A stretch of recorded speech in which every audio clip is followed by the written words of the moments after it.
Oke, selamat pagi semuanya. Gitu. Jadi, ya saya akan mulai kelasnya ya, melanjutkan sisa 2 pertemuan lagi, gitu. Untuk 3 materi, semoga materi yang hari ini bisa selesai, karena yang ini banyak banget kayak gitu. Ya, banyak wall. Agak doer sedikit gitu ya, kalau digas semua gitu. Oke, saya tak keplok tangan dulu aja. Nah, tak record. Oke.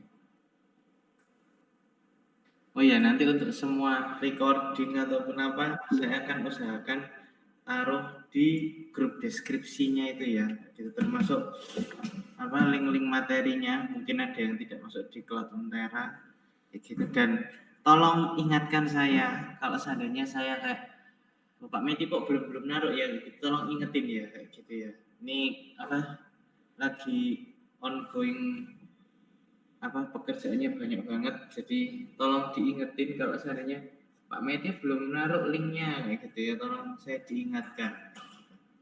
Pak, linknya ini di mana ya Bapak, kapan dari Zenzeni ini, nah, itu tolong diingetin ya, gitu. Namanya pekerjaannya banyak gitu ya. Oke, saya akan mulai materinya. Ini materinya teori kinetik gas kayak gitu ya. Teori kinetik gas kita akan bahas cuman 5 topik, cuman per topik ini banyak gitu ya, definisinya banyak ya. Jadi materi pertama adalah deskripsi makroskopis gas ideal, persamaan gas ideal itu gimana, pemodelannya gimana, kalau jenis molar, sama teorema ekuipartisi energi ya.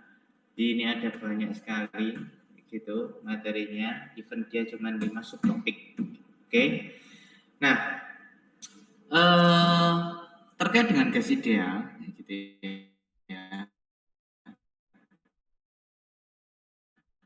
Well, nyata gitu ya. Kita bisa katakan bahwa gas ideal itu tidak realistis kayak gitu. Ya, karena di dunia nyata kayak gitu.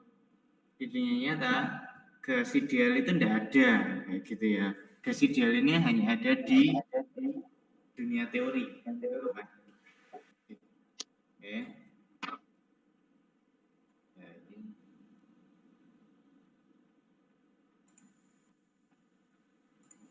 Oke.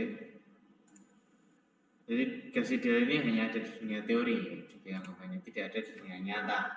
Karena dunia nyata, ya gas itu macam-macam, gitu ya. Maksudnya dalam satu ruangan, dalam satu udara yang kamu hirup, gak mungkin toh gasnya cuman oksigen toh, atau nitrogen toh, atau misalnya cuman karbon monoksida toh, kayak gitu ya.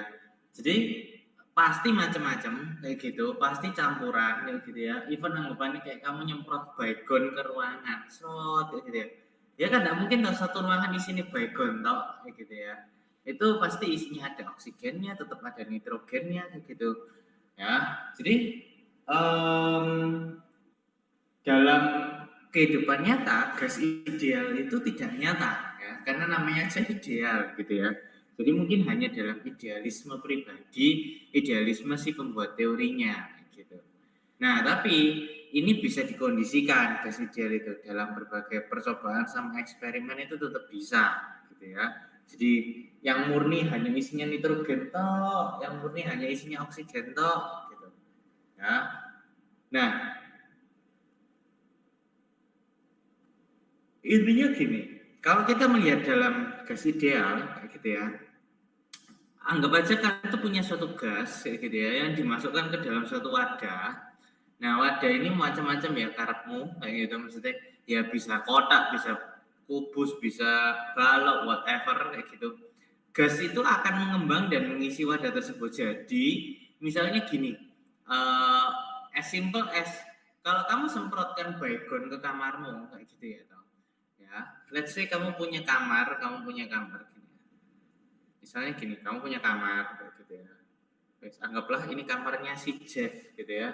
Ada kamarnya si Tankoma gitu. Ya. Terus anggaplah Siapa? Di room ini ada siapa? Di room ini ada si anggap aja si Juan Excel kayak gitu ya. Ya. Juan Excel kayak gitu.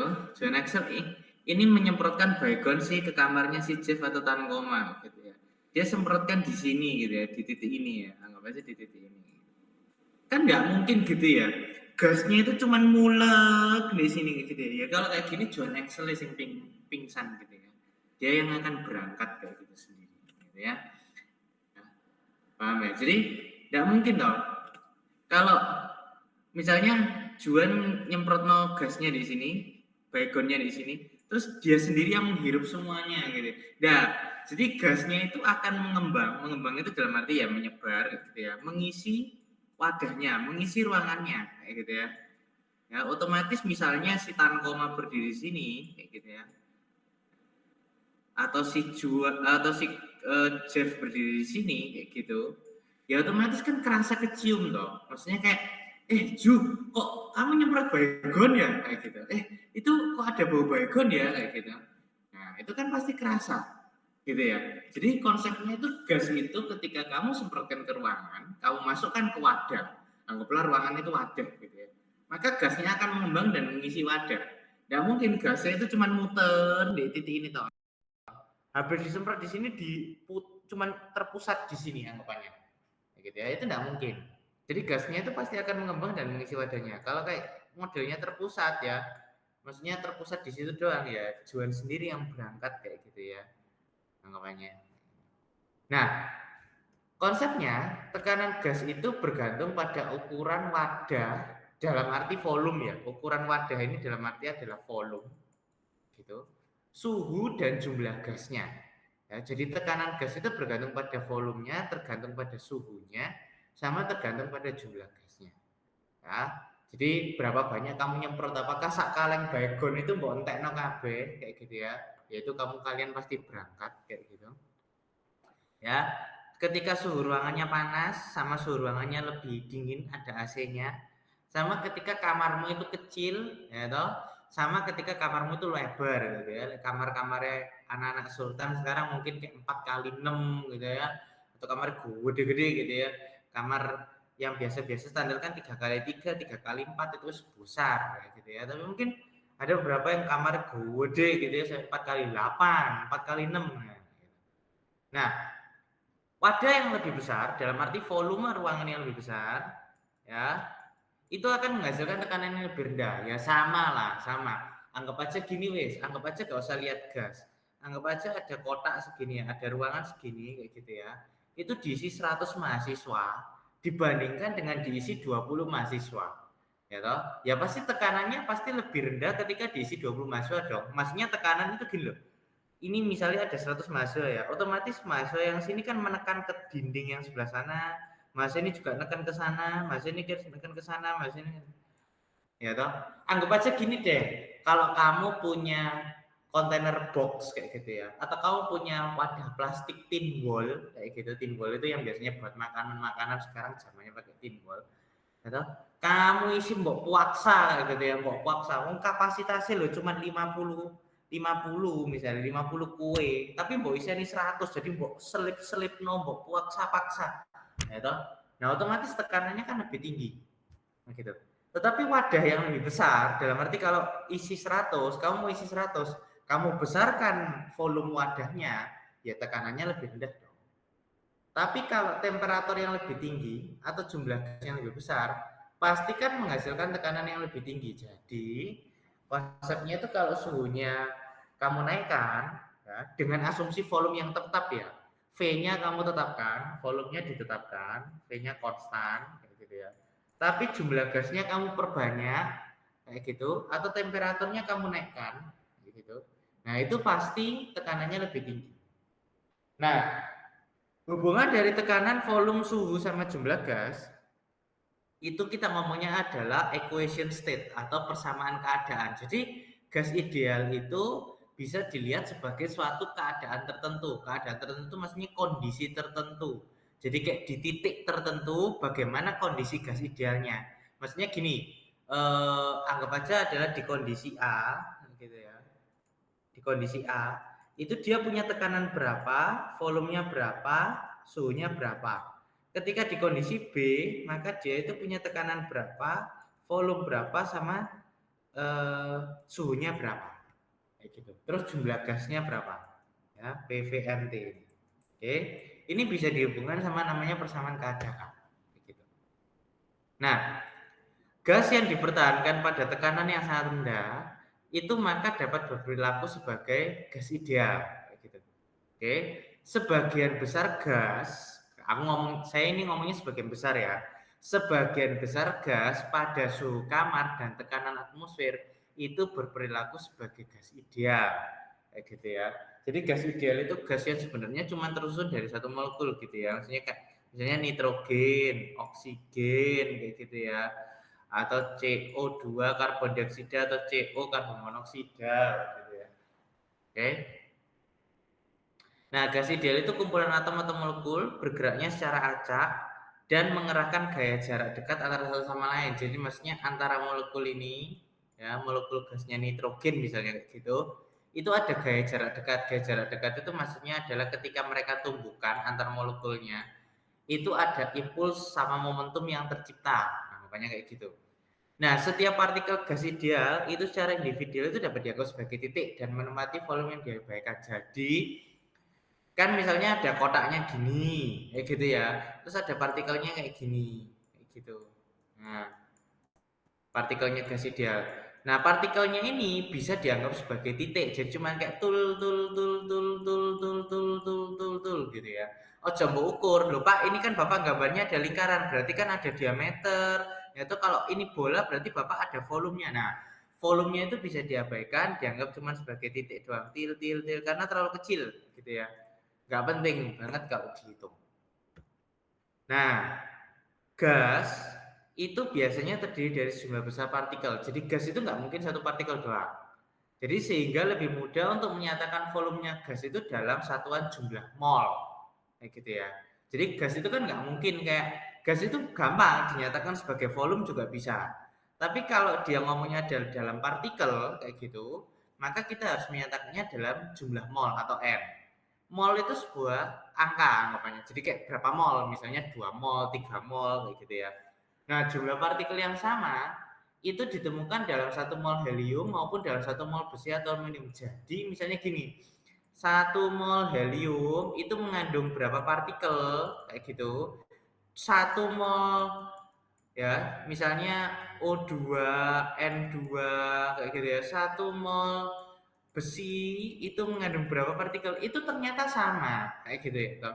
Dan dinyatakan sebagai konstanta Avogadro ini 6,02 kali 10,23 partikel per mol. Jadi kalau kamu tanya ada berapa partikel dalam 1 mol ini? Ya, 6,02 kali 10,23 partikel. Ada berapa ini? Mau unsurnya apapun, zatnya apapun, jumlah partikel dalam 1 mol itu selalu sama. Nah, jumlah mol itu dinyatakan itu dihubungkan dengan massa sama massa molar. Massa molar ini biasanya kita menghafal gitu ya. Oke, biasanya misalnya H itu 1, O itu 16 gitu ya, S itu 32, N itu 14. Ini ada di tabel periodik kayak gitu ya. Oke. Ya, ini ada di tabel periodik kayak gitu. C itu berapa, H itu berapa, O itu berapa, kayak gitu ya. Ini kelihatan semua gitu. Fe itu misalnya 56 seingat saya kayak gitu. Ya, massa molar. Nah, rumusnya itu ini, N sama dengan M per M. Massa per massa molar itu adalah hasilnya adalah jumlah mol. Nah, kalau kamu ditanya, loh Pak, kalau dalam 1 mol itu punya 6,02,23 partikel, berarti massa setiap atom, satu atom itu berapa Pak? Ya massa partikelnya, massa zatnya, massa molarnya dibagi dengan jumlah partikelnya, kayak gitu ya. Itu massa satu atom, anggapannya. Jadi contoh, satu massa atom helium itu dinyatakan sebagai apa? Nah ini, helium itu kan punya massa molarnya itu 4 gram per mol, ya toh? Terus jumlah partikelnya ada 6,02 kali 10,23 atom per mol. Berarti berapa gram per atomnya, per partikelnya anggapannya, yaitu 6,64 kali 10,24 gram per atom. Jadi per partikelnya si helium itu masanya sekian. Ya. Ya. Oke. Nah, terus persamaan gas ideal. Kita masuk ke persamaan gas ideal. Nah, saya ambil charger. Nah, gas ideal itu bisa diasumsikan kayak anggapannya kalau kamu punya gas dalam sebuah wadah silinder ada pistonnya. Pistonnya itu bisa naik turun kayak gitu ya, bisa kamu gerakin jadi dia bisa kompresi, bisa relaksasi, jadi bisa kamu tekan, bisa kamu tarik ke atas. Asumsikan bahwa wadah ini nggak bocor kayak gitu ya, silindernya nggak bocor, jadi nggak ada udara yang keluar kayak gitu. Nah, kalau suhu gasnya konstan, maka tekanannya itu berbanding terbalik dengan volume. Ini ngomongnya adalah hukum Boiler, kayak gitu ya. Jadi kalau suhu gasnya kamu konstan, jadi nggak kamu panaskan atau nggak kamu dinginkan, kayak gitu ya. Oke, berarti tekanannya itu berbanding terbalik dengan si volumenya, kayak gitu ya. Jadi kalau tekanannya turun, maka volumenya naik. Kalau tekanannya naik, maka volumenya turun. Ya, bener toh? Kalau kamu kompresi, kamu turunin ini si piston ke bawah, otomatis tekanannya meningkat, tetapi volume gasnya di sini, ini kan volume anggapannya, volume gasnya turun, kayak gitu. Tetapi kalau kamu relaksasi si ini, kamu tarik pistonnya ke atas, kayak gitu, maka volumenya semakin besar, tapi tekanannya menurun. Oke. Sekarang kalau tekanan gasnya konstan, maka volumenya berbanding lurus dengan suhunya. Kayak gitu ya. Jadi kalau tekanannya ini nggak kamu mainkan, si piston ini tidak kamu mainkan, tetapi kamu naikkan suhunya, kayak gitu. Kamu naikkan suhunya, maka volumenya akan juga ikut naik. Tapi kalau kamu turunkan suhunya, maka volumenya juga akan ikut turun. Dalam arti tidak ada kamu permainkan ininya, kalau kamu panaskan, dia otomatis pistonnya ini akan mengangkat sendiri, kayak gitu. Karena gasnya mengembang, kayak gitu ya. Gasnya volumenya meningkat, kayak gitu. Tapi kalau kamu dinginkan, otomatis nanti si piston ini akan gerak turun sendiri. Kayak gitu. Nah, persamaan gas ideal itu dinyatakan dengan ini, PV sama dengan nRT, kayak gitu ya. P itu tekanan, V-nya volume, N-nya jumlah mol, R-nya itu adalah konstanta gas universal. Kamu bisa pakai satuannya adalah Joule per mol Kelvin atau atmosfer per mol Kelvin. Tergantung. Kalau volumenya meter kubik maka pakailah yang atas, volumenya liter pakailah yang bawah. Kayak gitu. Ya, ini tekanan, ini volume, ini mol, ini R-nya kamu masukkan dari sini, T ini suhu. Suhu selalu dalam Kelvin, jangan ditawar dalam derajat Celcius ya, kayak gitu. Suhu selalu dalam Kelvin.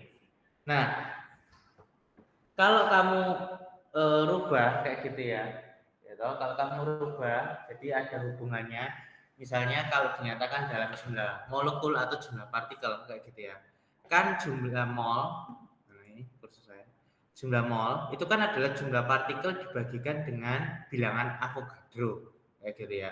Atau kalau ada berapa partikel dalam 1 mol sekian atau dalam 3 mol, nah kan rumusnya ini kayak gitu. N sama dengan N kalikan Na kayak gitu ya. Jadi ini molnya, ini jumlah konstanta Avogadro-nya, ini jumlah partikelnya nanti. Nah kalau kita rubah kan persamaannya jadi gini. Kalau kita rekayasa N sama dengan N per Na kayak gitu ya. Nah N-nya kita ganti, PV sama dengan N per Na R kalikan T kayak gitu. Nah, R per Na itu bisa kita sederhanakan sebagai KB atau konstanta Boltzmann. 1,38 kali 10 pangkat min 23 Joule per Kelvin. Bedakan konstanta yang ini dengan konstanta Stephen Boltzmann yang ada di sebelumnya, di babnya kalor. Ya, itu yang ada di bagiannya radiasi di mana 5,67 kali 10 pangkat min 8. Ya, ini juga konstantanya si Boltzmann. Tetapi bedakan, tolong dibedakan antara ini kayak gitu ya, tetapannya Boltzmann yang untuk radiasi dengan yang ini. Jadi nanti kalian jangan ya keliru kayak gitu ya. Wayai dimasuk nopo, metune dilebok nopo gitu ya. Nah, rumusnya nanti jadi PV sama dengan N ini jumlah partikel ya, KB kalikan T kayak gitu karena R per Na-nya dirubah jadi ini. Konstantanya si Boltzmann 1,38 kali 10 pangkat minus 23. Oke. Nah, hukum Boyle sama Gay-Lussac yang tadi di sini Charles and Gay-Lussac itu dijadikan satu. Hukum Boyle Gay-Lussac PV per T itu sama dengan PV per T. Jadi kondisi awal ya toh itu sama dengan kondisi akhir nah, pokoknya P1 V1 per T1 sama dengan P2 V2 per T2. Kalau kondisinya isobarik maka P-nya kamu samakan. Alias ini bisa kamu coret. Kalau volumenya sama namanya adalah isokorik, V-nya yang kamu coret. Kalau isotermik berarti T-nya yang sama, ini T-nya yang kamu coret. Gitu. Nanti berkembangnya menjadi seperti ini. Oke, isobarik berarti V1 per T1 sama V2 per T2. Isokoriknya jadi V1 per T1 sama V2 per T2. Isotermiknya jadi ini V1 V1 sama V2 V2. Nanti ada satu kondisi lagi yang terakhir namanya adiabatis, tapi nanti dihukum termo harusnya. Tidak ada di sini. Oke. Nah, ini ada satu contoh soal, sorry ada dua kayak gitu. Ya. Kalau ada gas ideal pada 20 derajat Celcius tekanannya sekian berada dalam wadah yang bervolume 1 liter, tentukan jumlah mol gas dalam wadah tertutup kayak gitu ya. Gampang ini, tinggal PV nRT. Oke. P-nya adalah 1,5 kali 1,5 Pascal. Oke. Volumenya 1 liter. 1 liter ini kita rubah ke meter kubik aja, berarti 10 pangkat minus 3. Karena 1 kali 10 minus 3 liter ini kan desimeter kubik gitu ya.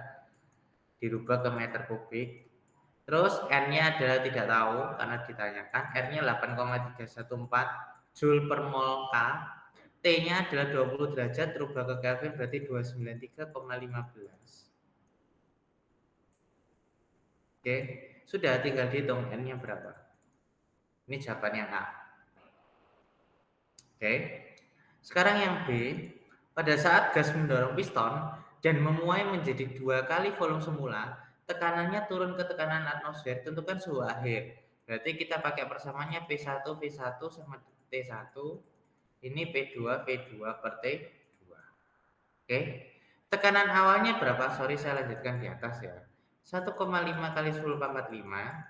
Volume satunya masih volume 1. T1-nya ya gitu 293,15.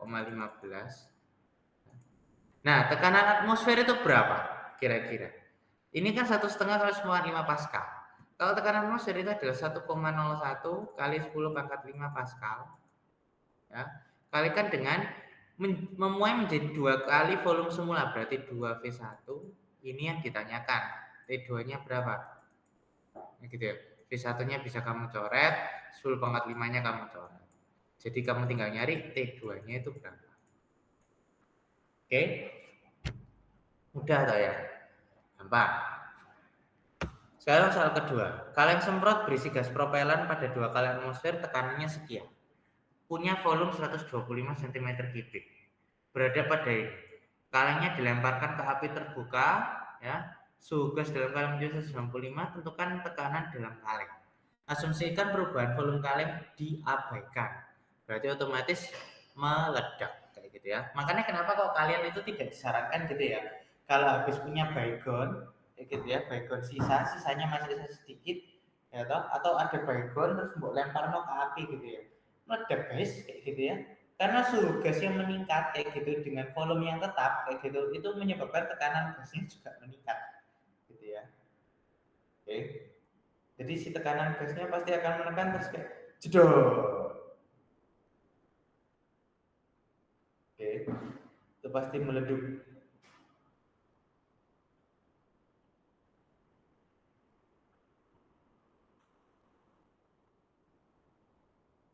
Tar.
Molekulnya buat tumbukan elastis dengan dinding, gitu ya. Dalam arti ya, kalau kalian belajar dulu tumbukan adalah maka ini ada mantul gini ya, dengan kecepatan ini dia akan kembali dengan kecepatan yang sama, kayak gitu. Itu tumbukan elastis.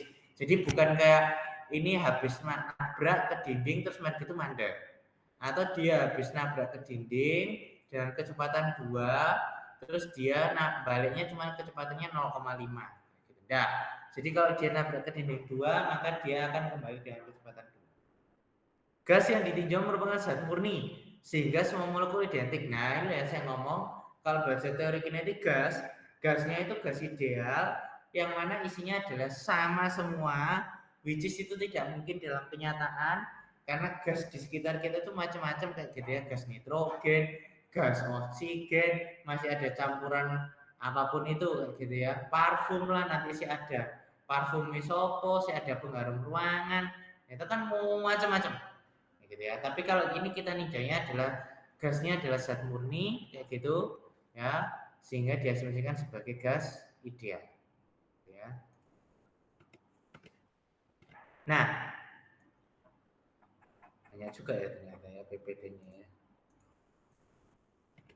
Nah, gas ideal anggap aja gini, kalau kamu punya gas dalam kontainer ya sebanyak n molekul kayak gitu, anggap aja punya gas sebanyak n molekul, volumenya si kontainer itu V kayak gitu ya.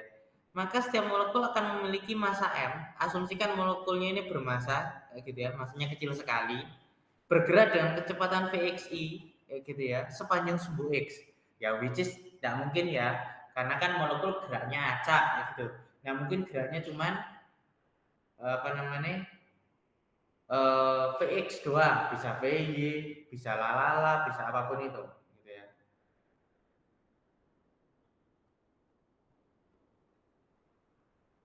Ya, kan macam-macam.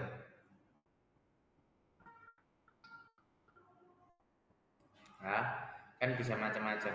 Nah, kalau molekul menabrak dinding secara elastis, maka akan memiliki kecepatan pantulan yang sama, gitu ya. Yang saya tadi ngomong, nabrak 2, baliknya 2, kayak gitu. Sehingga momentum molekulnya itu Pxi, itu Mvxi, ya. Jadi kalau kita momentumnya secara sumbu X, maka P itu momentum, itu kan rumusnya adalah massa kalikan dengan kecepatan, kayak gitu. Mvxi, karena kita ninjanya adalah sumbu X, maka kita tinjaunya cuma sumbu X dulu gitu ya, dan dia akan mantul dengan kecepatan minus mvxi ya, karena benar toh datang ke kanan balik ke kiri kayak gitu ya, maka apa namanya negatifnya itu harus tetap ikut gitu ya, negatifnya itu harus tetap ikut karena momentum itu besaran vektor, jadi dia mengandung kalau V-nya ke kanan misalnya kita asumsikan positif, maka V ke kiri kita asumsikan negatif. Nah, perubahan momentumnya ini kayak gitu ya. Momentum akhir kurangi dengan momentum awal. Otomatis minus 2M Vx. Nah, kalau kita lihat teorema impuls momentum, impuls kan adalah perubahan momentum. Which is impuls itu adalah gaya kalikan dengan perubahan waktu. Jadi, berapa lama anggapannya si bola itu bersentuhan dengan dinding. Sehingga ada dindingnya itu seakan-akan kayak mengeluarkan gaya kayak gitu ya, gaya pantulnya itu sewaktu dia di sini dulu terus kan dia mantul. Oke, jadi F kayak gitu ya, Fi anggapannya gaya terhadap molekul itu kan adalah perubahan waktu collision. Jadi berapa lama itu tumbukan terjadi, tabrakannya terjadi kayak gitu, itu kan sama dengan delta Pxi perubahan momentum. Impuls adalah perubahan momentum yang disamakan dengan minus 2M Vxi. Nah, kalau kita ngomong satu molekul yang bergerak menabrak dinding yang sama lagi itu memerlukan jarak 2D dalam sumbu X gitu ya. Benar toh? Karena kan dia teng gini D, terus dia balik lagi teng D, otomatis dia butuh jarak 2D toh, kayak gitu. Karena kan habis dia kayak gini terus dia mau kembali ke sini berarti kan 2D. Berarti delta T-nya adalah 2D per Vxi. Nah, Oke, 2D per Vxi. Gaya yang menyebabkan perubahan momentum molekul dalam tumbuhan molekul dengan dinding hanya terjadi selama tumbukan. Jadi gayanya ini hanya terjadi selama tumbukan. Gaya tersebut dapat dirata-rata selama interval waktu bagi molekul untuk bergerak melintasi kubus dan kembali. Otomatis delta T yang tadi itu bisa kamu masukkan kayak gitu ya. Menjadi 2D per Vxi, otomatis Fi-nya ini F kalikan delta T itu kan sama dengan minus 2 Vxi. Berarti kalau delta T-nya saya pindah ke bawah kayak gitu ya, otomatis minus 2 Vxi per delta T. Delta T itu adalah 2D per Vx. Otomatis minus 2 Vxi kuadrat per 2D. Duanya saya coret jadi minus Vxi kuadrat per D. Oke. Kalau kita pakai hukum 3 Newton, komponen sumbu X dari gaya rata-rata yang diberikan molekul pada dinding adalah sama besar dan berlawanan arah. Kayak gitu ya. Oke. Jadi kalau tadi kan kamu ngitung adalah gaya yang diberikan dinding ke molekul supaya molekulnya itu bisa mantul balik. Yang kamu hitung sekarang adalah gaya yang diberikan oleh molekul ke dinding. Dalam arti ketika dia nabrak si dindingnya. Kayak gitu ya. Itu pakai konsep hukum 3 Newton kan, yang dimana aksi sama dengan minus reaksi. Kayak gitu. Otomatis minus yang awalnya minus Mvxi kuadrat per D berubah jadi positif aja. Ya, Mvxi kuadrat per D toh. Nah, total gaya rata-rata yang diberikan oleh gas pada dinding ditentukan dengan menambahkan gaya rata-rata yang diberikan oleh molekul individu. Jadi kalau molekul gasnya itu kan banyak, nggak mungkin cuma satu molekul. Berarti total gaya rata-ratanya itu adalah M per D karena massa molekul sama D ini adalah jaraknya ini, dimensinya si kotak itu kan konstan. Maka sigma I sama dengan 1 Nvxi, di mana kecepatan Vxi ini kan dalam arti adalah kecepatan setiap partikel itu kan beda-beda. Meskipun dia dengan massa yang sama, kayak gitu. Kecepatan setiap partikelnya kan beda-beda. Makanya di sigma, di total. Nah, kalau pada jumlah molekul yang kecil, gaya aktual yang bekerja pada dinding itu bervariasi terhadap waktu. Kayak gitu. Jadi kalau jumlah molekulnya yang kecil, kayak gitu ya, kan jumlah molekul yang nggak banyak, kayak gitu, itu gaya aktualnya bekerja pada dinding itu bervariasi terhadap waktu. Tapi karena sekarang kita itu ninjaunya volume molekulnya sangat banyak, ya toh, yang otomatis nggak terdapat variasi gaya, maka gaya rata-ratanya itu bisa dianggap konstan. Kayak gitu ya. Oke, gaya rata-ratanya itu bisa dianggap konstan. Misalnya gini, kalau jumlah molekulnya kecil, misalnya cuma ada 5, kayak gitu ya. Oke, atau ya 5, otomatis ini kan misalnya gini, ini habis numbuk, dem. Nanti sekian waktu kemudian baru ini numbuk, dem. Oke, sekian waktu lagi baru ini numbuk lagi, dem. Sekian waktu baru ini numbuk, dem. Jadi kan bervariasi banget toh, kayak gitu. Jadi ada di satu waktu itu bahkan nggak ada yang numbuk, bisa jadi kayak gitu. Nah, kalau jumlah molekulnya banyak, kayak gitu ya, oke, wakeh gitu ya, kan bisa jadi bahwa dia numbuk bersama toh. Misalnya kayak ini dem dem dem. Jadi kayak bisa dianggapkan konstan. Jadi gayanya kalau kita buat grafik gaya terhadap waktu gitu ya, itu tuh selalu standar konstan gini karena selalu ada yang menumbuk. Ya, meskipun apa namanya besar kecilnya ya beda-beda selisih dikit gitu ya. Cuman bisa dianggapkan konstan. Dibandingkan kalau jumlah molekulnya kecil, otomatis gaya terhadap waktunya itu kan bisa kayak ada tumbukan, misalnya kayak naik, dem, terus nanti nggak ada apa-apa, terus gini, ada yang numbuk lagi, nah itu, nah ini kan jadi nggak konstan, kayak gitu. Nah karena konstan maka simbol rata-ratanya itu bisa kamu hilangkan, gitu ya. Jadi M per D sigma I sama dengan 1 N Vxi kuadrat. Nah karena nilai rata-rata dari komponen kecepatan semuanya sumbu X itu bisa dinyatakan dengan ini, kayak gitu ya. Jadi nilai rata-rata dari komponen kecepatan sumbu X itu berarti sigma I sama dengan 1 Vxi kuadrat dibagikan dengan jumlah molekul, kayak gitu ya. Jadi berapa kecepatan rata-ratanya? Nah tinggal ini. Sekarang M per D ya, yang ini itu bisa kamu rekayasa jadi ini. N kalikan dengan Vx kuadrat, kayak gitu ya. N kalikan dengan Vx kuadrat, Vx rata-rata, kayak gitu. Nah, sebuah molekul, kan saya tadi ngomong, lupa, Bapak kan cuma ninjau secara X doang, nggak ada arah Y sama Z-nya. Kalau kita teorema Pitagoras, ya, hubungan kuadrat satu molekul dengan kuadrat komponen kecepatannya itu kan kayak gini. Jadi anggapannya VI kuadrat itu sebenarnya VXI kuadrat tambah VY kuadrat tambah VZI kuadrat kayak gitu. Berarti kalau rata-ratanya juga bisa dinyatakan sebagai V kuadrat itu sama dengan Vx kuadrat tambah VY kuadrat tambahkan VZ kuadrat. Oke. Nah, karena acak geraknya, maksudnya ada yang pating pecotot kemana-mana, gitu ya, pating pecotot ke sono, ke sini, ke sana, maka bisa diasumsikan nilainya itu sama rata-ratanya. Sehingga V kuadrat rata-rata itu adalah sama dengan 3Vx kuadrat. Oke, anggap aja seperti itu. Nah, jadi VY sama VZ-nya ini dianggap sama, gitu, karena geraknya sangat acak. Ya, kalau nggak disimplified, pusing hitung satu-satu. Berarti otomatis gaya total pada dinding itu bisa dinyatakan sebagai ini kan. Kayak gitu. Awalnya kan ini M per D N Vx kuadrat. Terus kalau Vx kuadrat itu adalah sepertiga V kuadrat, berarti N per D sepertiga MV kuadrat kayak gini. MV kuadrat rata-rata per D N per 3. Kayak gitu.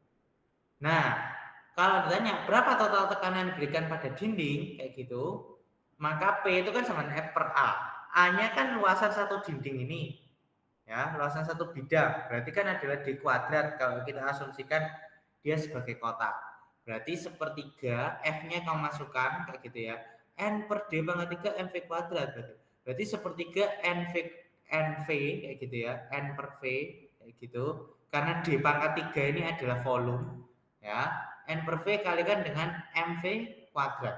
Kalau kita rekayasa gitu ya, 2/3 NV kalikan dengan setengah MV kuadrat. Setengah MV kuadrat ini rumusnya apa? Energi kinetik kayak gitu ya. Jadi tekanan yang diberikan sebanding dengan jumlah molekul per satuan volume, sebanding dengan jumlah molekul per satuan volume, dan energi kinetik translasi rata-rata molekul. Ya, jadi setengah MV kuadrat. 2/3 NV kalikan dengan setengah MV kuadrat. Oke. Nah, total tekanan yang diberikan pada dinding kan tadi ini 2/3 N setengah MV kuadrat. V-nya tak pindah ya ke sebelah kiri. Kayak gitu. Kalau kita nyatakan yang tadi persamaan gas ideal yang awal, PV sama dengan NKBT kayak gitu. Dan kita samakan jadi PV sama dengan PV yaitu 2/3 N kayak gitu ya. Setengah MV kuadrat itu kan sama dengan N kalikan KB kalikan T kayak gitu ya. N-nya kamu coret kayak gitu. Nah, otomatis T-nya itu kan sama dengan 2/3 KB kalikan dengan setengah MV kuadrat. Ini kan untuk mencari suhu. Ya, jadi persamaan suhunya. Berapa suhunya gas ideal? Kayak gitu. Nah, ini. Ya. Jadi interpretasi molekuler dari temperatur. Nah, ya. Suhu gas ideal itu kan dikatakan sebanding dengan energi kinetik rata-rata ya. Ini suhunya itu sebanding dengan energi kinetik gitu ya. Dan merupakan ukuran langsung dari energi kinetik rata-rata molekul. Berarti setengah MV kuadrat itu kan sama dengan 3/2 kBT ya. Ini N-nya habis aku coret kan saya pindah kayak gitu ya. Ini saya pindah ke kiri, otomatis setengah MV kuadrat itu sama dengan 3/2 kBT gitu ya. Duanya otomatis energi kinetik translasi, energi kinetik rata-rata molekul itu setara dengan suhunya. Ya toh? Setara dengan suhunya itu 3/2 kalikan KB kalikan dengan T. Kayak gitu. Jadi kalau ditanya berapa energi kinetik rata-rata molekul? Ya udah pakai rumus ini aja. 3/2 kalikan dengan konstantanya Boltzmann 1,38 kali 10 pangkat minus 23 yang tadi dikalikan dengan suhunya. Kayak gitu. Oke. Nah, pada pembahasan sebelumnya itu kan diketahui bahwa Vx kuadrat adalah sepertiga V rata-rata. V rata-rata molekul yang ini. Ya, nih. Gitu ya. Karena diasumsikan secara acak kan kayak gitu. Oke. Vx kuadrat kan sama sepertiga V kuadrat. Sehingga diperoleh persamaan sebagai berikut. Berarti setengah MVx kuadrat itu sama dengan setengah MVy kuadrat sama dengan setengah MVz kuadrat sama dengan setengah KBT. Loh Pak, kok tadi bisa 3/2 KBT? Kayak gitu. Ya karena setiap derajat kebebasan translasi itu menyumbangkan jumlah energi yang sama yaitu setengah kalikan KB kalikan dengan T. Kayak gitu ya. Ya.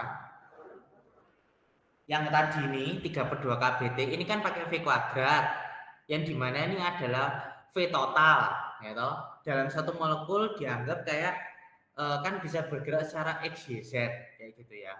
Nah, setiap X, setiap Y, sama setiap Z itu nyumbangnya adalah setengah kalikan KB kalikan dengan T. Berarti total sumbangannya nanti jadi 3/2 KBT kayak gitu. Nah, ini namanya teorema ekuipartisi energi. Jadi apa? Setiap degree of freedom, ya, setiap derajat kebebasan itu berkontribusi pada energi satu sistem. Yaitu derajat kebebasannya timbul dari translasi, rotasi, sama vibrasi molekul. Dari translasi kita dapat berapa? Ada 3, gitu ya. Ya, karena translasi secara sumbu X, secara sumbu Y, sama secara sumbu Z. Gitu. Nah, masing-masing setengah KBT. Ini kita sudah punya 3. Oke. Nah, kalau ditanya berapa total kinetik energi, berapa total energi kinetik translasi dari molekul gas sebanyak N dinyatakan sebagai berikut. Jadi N kalikan dengan setengah mv kuadrat kayak gitu. Ya. Otomatis 3/2 N KBT atau 3/2 N RT. N-nya jadi kecil, ini molekul. Kalau ini N adalah jumlah partikel, K-nya konstanta Boltzmann, R ini adalah konstanta tetap gas kayak gitu. Yang 8,314 tadi. Nah, persamaan ini yang di atas ini menggambarkan berarti apa? Energi dalam gas, yang berarti energi dalam gas ideal itu hanya bergantung pada suhu. Kayak gitu ya. Jadi energi dalamnya gas atau kita sebutnya U kayak gitu ya. Dalam gas monoatomik itu hanya bergantung pada suhu kayak gitu. Jadi ada gas itu nanti namanya adalah gas monoatomik, ada gas diatomik, ada gas poliatomik. Ya toh? Kalau dalam gas monoatomik di mana hanya ada satu molekul kayak gitu ya, satu atom kayak gitu. Ya, otomatis dia energi kinetiknya itu hanya bergantung pada suhu, yang dimana energi kinetiknya itu hanya translasi saja, tidak ada rotasi, tidak ada vibrasi, kayak gitu. Nah, ini ada akar kuadrat ya, V kuadrat disebut kelajuan akar rata-rata atau VRMS, itu sama dengan akar daripada root mean. VRMS itu adalah V root mean square, jadi kecepatan root mean square itu rumusnya ini. Akar V kuadrat adalah akar 3 KBT per M gitu, atau akar 3 RT per M. Oke. Nah, ini VRMS-nya untuk beberapa gas dalam suhu 20 derajat atau suhu ruangan. Nah, ini ada contoh soal dulu ya. 9 partikel punya kelajuan itu 5, 8, 12, 12, 12, 14, 14, 15, 20. Tentukan kelajuan rata-rata. Kelajuan rata-rata itu ya gampang. Tinggal 5 tambah 8 tambah 12 kayak gitu ya. Ini tinggal 5 tambah 8 tambah 12 tambah 12 tambah 12 tambah 14 tambah 14 tambah 17 tambah 20. Bisnisnya 1, 2, 3, 4, 5, 6, 7, 8, 9. Ada 9 molekul, tinggal bagi 9. Nah, ini berapa? Ini yang A. Kalau VRMS kayak gitu, VRMS itu ini N1 kali V1 kuadrat tambah N2 kali V2 kuadrat tambah N3 kali V3 kuadrat tambah sekian dibagi total molekul, itu adalah ini. VRMS adalah akar daripada ini. Jadi kayak gitu ya. 5 kuadrat tambah 8 kuadrat tambahkan 3 kalikan 12 kuadrat kayak gitu, ditambahkan 2 kalikan 14 kuadrat ditambahkan 17 kuadrat tambahkan 20 kuadrat dibagi dengan 9, hasil lembok akar. Wes, itu VRMS. Oke. Paham ya? Nah, ada contoh soal yang kedua. Sebuah tangki yang digunakan untuk mengisi balon helium memiliki volume 0,3 meter kubik, mengandung 2 mol gas helium 20 derajat. Asumsikan heliumnya berperilaku gas ideal, tentukan energi kinetik translasi total. Nah, gitu ya. Dari molekul gas tersebut. Energi kinetik translasi total adalah katot trans. Gitu ya. Itu rumusnya adalah 3/2 NKBT atau 3/2 NRT. Kita pakai yang ini karena apa? N-nya adalah diketahuinya jumlah mol. Berarti 3/2 kalikan 2, R-nya adalah 8,314, T-nya adalah suhu mutlak, berarti 293,15. Ini adalah energi kinetik translasi total, atau kita ngomongnya adalah U, energi dalamnya. Energi kinetik rata-rata tiap molekul, ya, rata-rata itu kan hanya 3/2 KBT, ya. Jadi 3/2 kalikan KB-nya adalah 1,38 kali 10 pangkat min 23. Kayak gitu. Kalikan dengan T 293,15. Jadi tanpa jumlah partikelnya. Atau tanpa molnya. Paham ya? Ini jawaban yang B. Nih, yang B. Ini yang A. Yang A. Oke. Nah, ini ada kalau jenis molar gas ideal. Jadi apa namanya? Kalau kamu sebelumnya sudah belajar kalor jenis kayak gitu, sekarang kita namanya punya kalor jenis molar kayak gitu ya. Kalor jenis molar gas ideal itu ada yang pada volume konstan, ada yang pada tekanan konstan kayak gitu ya. Nah, kalau kalian ingat kan rumusnya apa sih? Kalor itu Q sama dengan MC delta T toh, kayak gitu. Nah, ini kan kalor jenis, gitu ya. Kalor jenis dalam arti zatnya, kayak gitu ya. Berapa air kah? Terus habis gitu misalnya apa kayak oli kah, minyak kah? Nah, kalau di gas ideal kita mengenalnya adalah kalor jenis molar, gas ideal, kayak gitu ya. Kalor jenis molar gas ideal. Ini nama nanti C-nya ini berubah menjadi CV dan CP. Jadi V ini adalah dalam volume konstan,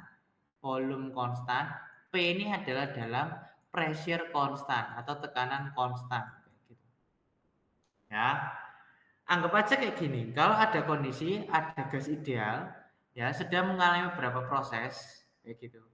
Ya, sehingga berubah dari suhu T ke suhu delta T, ke suhu akhir, kayak gitu ya, T final, di mana delta T itu adalah T final kurangi dengan T inisial, jadi suhu akhir kurangi dengan suhu awal.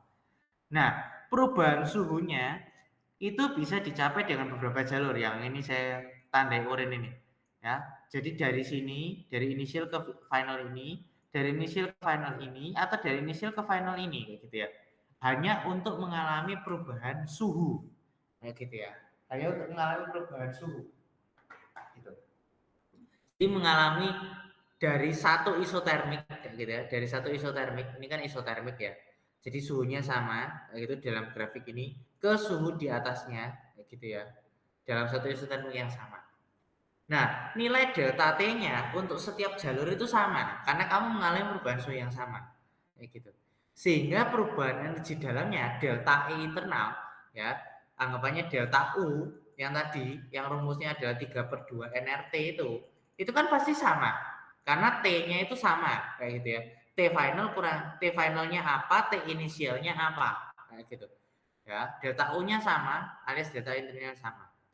Nah, tetapi yang beda itu adalah kalornya, kayak gitu. Q-nya yang beda, kayak gitu ya. Q yang terjadi itu berbeda untuk setiap jalur. Karena apa? Karena usahanya itu juga berbeda untuk setiap jalur. Yaitu apa? Luasan negatif di bawah grafik. Jadi kalau ininya ke sono, ya, otomatis kan luasannya ini, ya. Kalau ininya cuma sak cuprit gini, berarti kan luasannya ini. Kalau ininya begini, tambah luasannya ini doang. Jadi W-nya itu beda, ya toh, sehingga Q-nya berbeda, di mana delta U alias perubahan energi dalamnya itu sama. Nah, kalau jenis molar untuk gas ideal itu rumusnya ini, gitu ya. Kalau dia di dalam volume konstan, N kalikan CV kalikan delta T kan sama toh, Q MC delta T, kayak gitu. Bedanya M-nya ganti dengan mol, C-nya ini bisa jadi CV atau CP. Tergantung kasusnya adalah konstan volume atau konstan pressure. Kayak gitu ya. Jadi CV itu pada volume tetap, CP itu pada kalau jenis molar pada tekanan tetap. CP itu pasti punya nilai yang lebih besar dibandingkan dengan CV. Jadi nilainya pada kalau jenis molar pada constant pressure dibandingkan dengan constant volume itu pasti lebih besar. Yang constant pressure. Bentar ya, tak minum.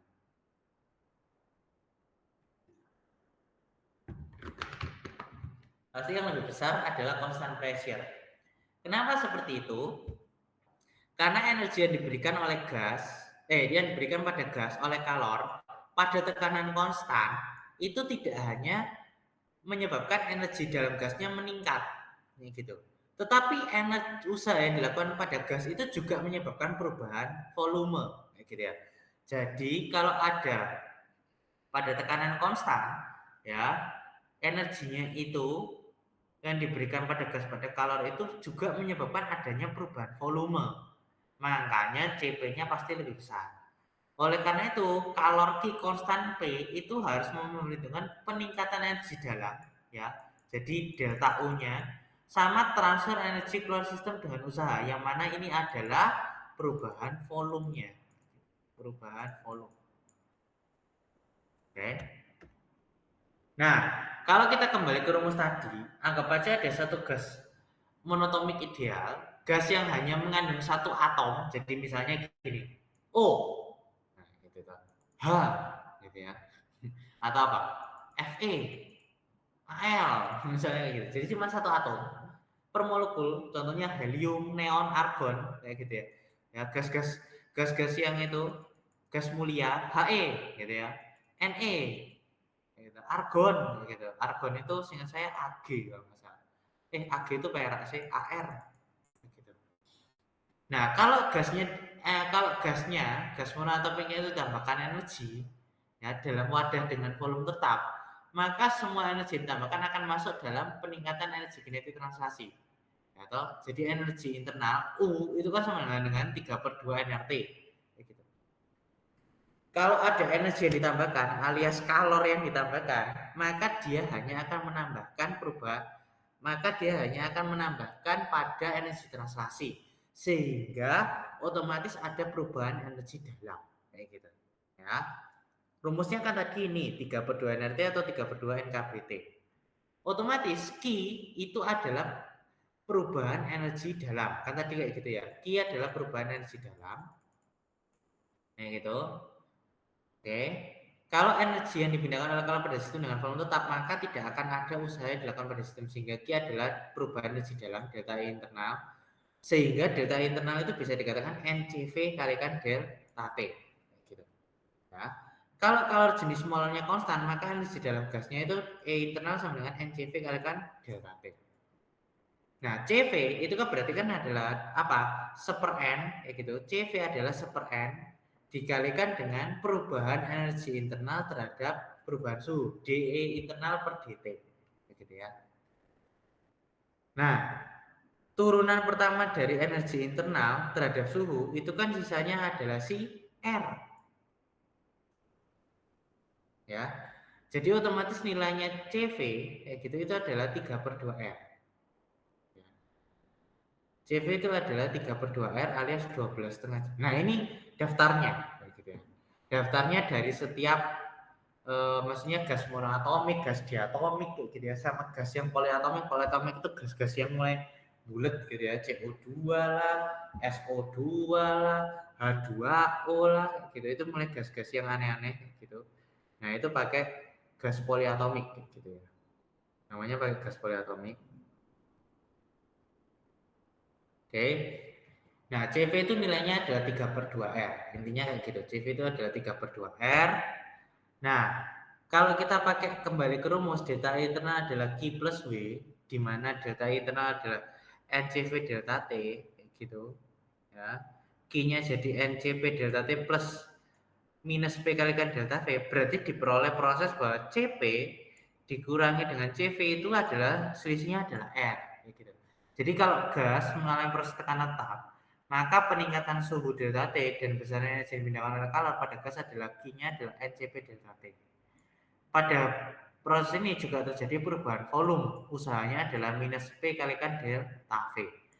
Otomatis kalau kita masukkan maka ada perubahan suhunya, ada selisihnya CP sama CV itu adalah sebesar R.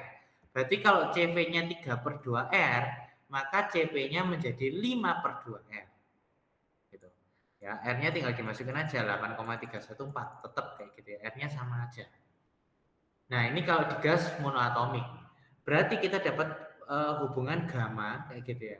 Gamma itu adalah CP per CV, di mana gamanya 1,67 untuk gas monoatomik. Monoatom.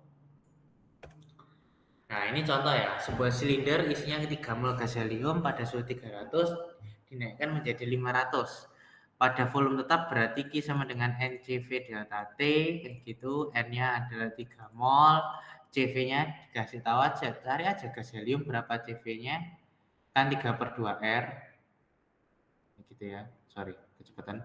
Berarti 12,5 kayak gitu, delta T-nya 200. Kalau ini NCP delta T kayak gitu, itu kan 5/2R, berarti 3 kayak gitu. Berarti piro? 5 helium ini 20,8 kayak gitu. Delta T-nya adalah 200. Sudah tinggal dihitung.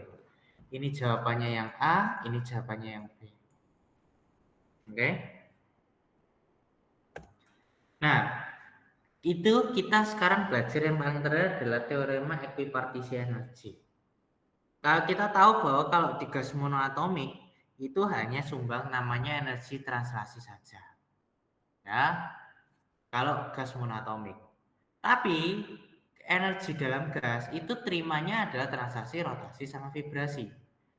Gerak rotasi sama vibrasi itu dapat energi akibat tumbukan, ya toh, dan digabungkan dengan gerak translasi. Kayak gitu. Nah, gas yang lebih daripada monoatomik, contohnya itu si diatomik, kayak gitu ya. Bahkan poliatomik itu bisa rotasi sama bisa vibrasi, ya toh. Nah, kalau kamu sadar bahwa di translasi kayak gitu kan sumbangnya setengah KBT kalikan 3 karena translasi searah sumbu X, sumbu Y, sama sumbu Z. Kita sudah dapat 3/2 KBT. Sekarang kalau kita lihat gas diatomik yang dimodelkan pakai barbel kayak gini, ya toh, di barbel ada pusat masanya yaitu di tengah-tengah ini, bisa bergerak searah sumbu X, searah sumbu Y, sama sumbu Z. Berarti ini translasinya sudah 3. Oke. Selain translasi, dia juga bisa berotasi. Berotasinya apa? Terhadap sumbu Z, terhadap sumbu X, jadi dia bisa muter ke sono kayak gitu, atau dia muter kayak gini, ya toh. Kalau ini dia muternya adalah muternya kayak gini. Oke. Ya toh. Terus dia juga bisa muter terhadap sumbunya sendiri, terhadap sumbu Z sendiri. Gitu ya. Nah, tapi yang perlu disadari adalah energi kinetik rotasi kalau dia muter terhadap sumbunya sendiri itu kecil. Kayak gitu. Oleh karena itu, anggapannya rotasinya yang besar adalah terhadap sumbu X sama terhadap sumbu Z-nya aja. Berarti kita punya rotasinya tambah 2. Kayak gitu ya. Translasi sudah 3, rotasinya tambah 2. Oke, berarti kalau sekarang di total-total, gitu ya, di total-total, itu sekarang kita sudah punya energi internalnya itu totalnya adalah 5/2 nRT. Atau 5/2 NKBT atau 5/2 nRT. Which is berarti CV-nya itu meningkat juga menjadi 1/N D internal DT berarti 5/2 R. Yang mana CP-nya juga meningkat jadi 7/2 R. Karena selisihnya CP sama CV itu selalu R. Oke. Ya, otomatis hubungannya gamanya adalah ini 1,4. Tadi kan 1,67. Nah, karena 5/3. Nah, sekarang mungkinkah vibrasi kayak gitu, vibrasi itu getar maksudnya kayak gitu ya. Hubungannya digambarkan dengan adanya pegas kayak gitu. Ada pegas. Nah, gerakan vibrasi ini sebenarnya menambahkan lagi 2 derajat kebebasan. Jadi translasi 3, rotasi 2, vibrasinya nambah 2 lagi kayak gitu. Gitu. Yang sesuai dengan apa? Energi kinetik sama energi potensial yang terkait dengan getaran sepanjang molekul. Jadi kalau gas diatomik itu sebenarnya boleh sampai 7 derajat kebebasan. Ya, punya 3 translasi, punya 2 rotasi, sama punya 2 vibrasi. Bisa sampai 7. Otomatis kan sebenarnya kalau teoritis kan jadinya gini. Energi internalnya jadi berapa? 7/2 nRT atau 7/2 NKBT, CV-nya jadi 7/2 R, which is CP-nya itu bisa sampai 9/2. Karena selisihnya kan adalah apa namanya? R kan gitu. Tetapi ya, kalau dari data percobaan kayak gitu ya. Pemeriksaan data percobaan menghasilkan bahwa apa? Beberapa molekul gas diatomik kayak gitu ya, seperti H2 dan E2 itu tidak bergetar pada suhu kamar. Oleh karena itu, secara eksperimental hanya diperoleh 5 derajat kebebasan pada gas diatomik yang punya suhu kamar. Makanya dibatasi sampai 5/2 kBT doang EK-nya, EK rata-ratanya. Padahal kan bisa sampai 7/2 toh, kayak gitu. Tapi lihatan ya, translasi itu sorry, untuk sampai rotasi ya toh, itu butuh di suhu 500 Kelvin ya, kayak gitu. Untuk sampai ke osilasi ya toh, osilasi itu sampai 5000 Kelvin. Nah 5000 Kelvin ini piro derajat T dalam Celcius ini kan gak masuk akal, berarti suhumu ini sangat panas baru molekul gasnya itu bisa bergetar. Paham ya? Jadi untuk menaikkan sampai molekul gas bergetar itu harus suhunya tinggi sekali. Sementara yang kita analisa itu adalah sampai di suhu ruangan saja. Which is itu berarti sampai rotasi tok wis mentok. Kayak gitu loh. Nah, sampai bergetar itu ya keren sih tak aku gitu ya. Tuhan Yesus mantap gitu ya. Kayak gue lah suhu ruangannya panas pol. Kayak gitu. Itu baru saya bisa bergetar. Makanya kayak gitu biasanya cuma dimentok dibatasi sampai 5/2 doang. Hanya sampai 5 derajat kebebasan, nggak bisa sampai 7. Oke, paham? Ya. Jadi hubungan antara energi kinetik rata-rata molekul dengan derajat kebebasan itu adalah F sama dengan setengah kBT, kayak gitu ya. F sama dengan setengah kBT. Ya. Kalau monoatomik kita cuma punya translasi berarti totalnya 3. Kalau diatomik kita cuma punya translasi sama rotasi berarti totalnya 5. Kalau poliatomik kita punya translasi sama rotasi ya. Tapi rotasinya ini kalau poliatomik diikutkan ya.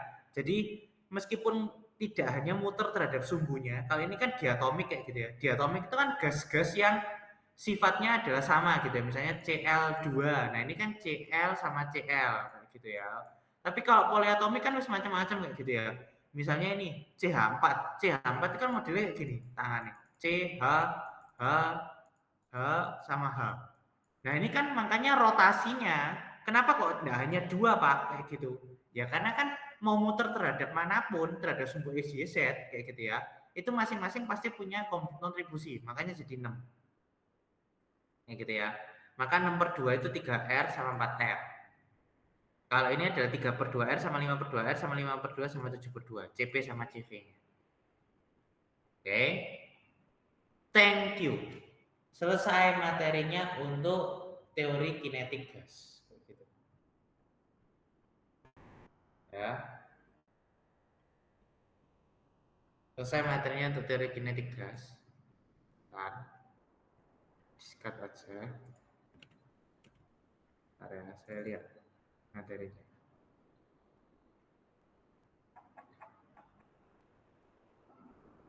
Oke, selesai materinya untuk teori kinetik gas.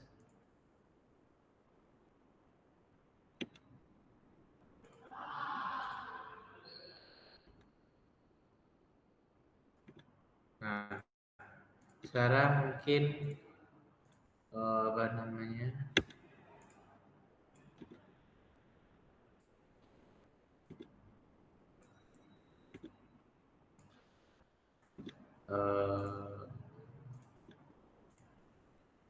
Kayaknya selesai dulu aja ya kelasnya kayak gitu ya. Karena kalau tak lanjutin ini harus sampai selesai. Tanggung banget kayak gitu kalau nggak diselesaikan. Gitu ya. Gitu. Maksudnya materinya itu berlanjut panjang kayak gitu ya. Gitu. Materinya itu berlanjut panjang. Jadi kalau mau ya sekalian apa namanya minggu depan diselesaikan gitu. Tanggung karena kalau saya buka yang hukum satu terus habis gitu mandek doang gitu. Kayak nggak enak. Oke, kita selesaikan aja kelasnya kayak gitu. Well, actually tadi karena saya sudah ngomong 53 slide, tuh yang mantap gitu ya. Jadi itu 53 slide guys, kalau kalian tidak sadar, kalau kalian tidak mendengarkan, itu ada 53 slide gitu. Jadi ya kita selesaikan aja kelasnya kayak gitu sementara gitu ya. Nanti kita lanjutkan lagi kelasnya gitu, either di hari Senin atau di hari Jumat lagi gitu ya, selesaikan karena kan cuma satu pertemuan loh gitu, cuma satu pertemuan. Oke, sementara saya akhiri dulu kelasnya gitu. Terima kasih, selamat pagi semuanya, bye bye guys.